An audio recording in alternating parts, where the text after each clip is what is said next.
Hello, I'm Reverend Lori Fleming.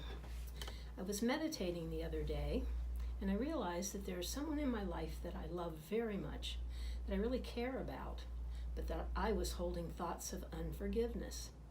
And so while I worked with that person in my mind, just bringing to the event and the person unconditional love, it reminded me of a story. There were two monks and they were out walking in the woods. They were going to a monastery that was about 4 hours away.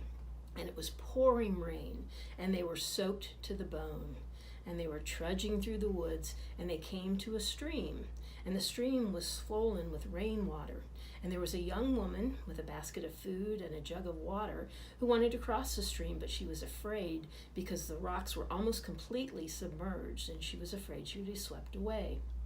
So the older of the two monks, who was a master, went over, picked her up, walked across the stones, put her on the other side, and told her to have a good day.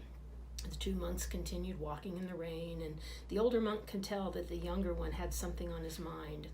They let it go for a while, and pretty soon the younger monk turned to him and said, "You know, when we get to the monastery, you're going to have to do a lot of penance because we're not allowed to touch women. And you picked that woman up and carried her across the river."